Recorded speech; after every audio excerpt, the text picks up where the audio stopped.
Ako hangyo lang to nako nga kung namoy mga daotang tinguha diri sa probinsya sa Sugbo, ayaw mo pag-operate diri. Kay di na magsilbi nako kayon ana ang inyong gibuhat diri, babuyo ninyo ang mga tao diri, ang drugs inyong iyabo diri sa probinsya sa Sugbo. Ang kanang mga drugs nga gikan sa Liti iyabo diri sa probinsya sa Sugbo. You are ruining the lives of the youth.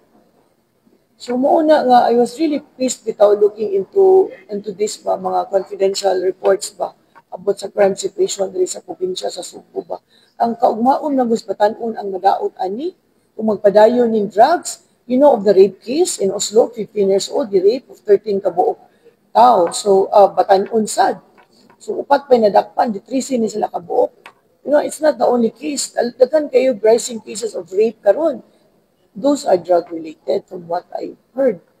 So mauna nga kundi nato ni makurtil ang ang drug problem diri sa Sugbo, wa gyud mahitabo sa ato ang economic development diri. Makuan kita, mapugngan kita ani kay tungod aning drugs nga ari diri panglabay sa probinsya. But I'm warning them. Kung naa mo nag-operate diri, wala akong warning nila. Okay, because gikan lang po sa interview ni Mayor Mr. Archibald, all out support niya ang hatag nimo. Kung sa kami yung danon ato ang coordination with the tri-cities and municipalities. Yeah, it's very vital. We have to have a system of coordination between the cities involved. That's why I would like to propose the reinstallation of the Mega Cebu. So, but we have to talk to the stakeholders about it. We have to sort out some things before we can finally implement or reinstate Mega Cebu. Thank you. Nga kung namoy mga daotang tinguha diri sa probinsya sa Sugbo, ayaw mo pag-operate diri. Kay di na magsilbi nako kayon ana ang inyong gibuhat diri, babuyo ninyo ang mga tao diri, ang drugs inyong iyabo diri sa probinsya sa Sugbo.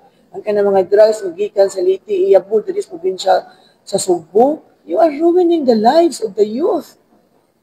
So mauna nga I was really pissed bitaw looking into this ba mga confidential reports ba about sa crime situation diri sa probinsya sa Sugbo ba.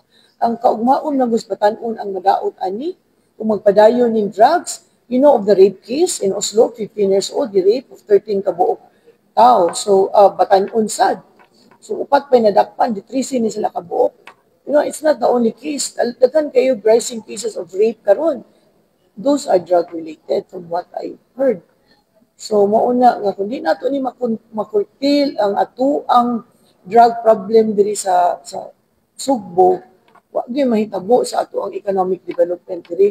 Makuan kita, mapugngan kita ani kay tungod aning drugs nga ari diri panglabay sa probinsya. But I'm warning them. Kung naa mo nag-operate diri, wala akong warning nila. Okay, because gikan lang po sa interview ni Mayor Mr. Archibald, all out support niya ang hatag nimo. Kung sa kami yung danon ato ang coordination with the tri-cities and municipalities.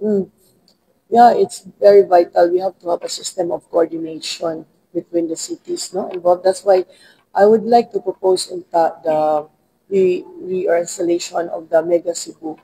So, but we have to talk to the stakeholders about it. We have to sort out some things before we can finally implement or reinstate Mega Cebu. Thank you.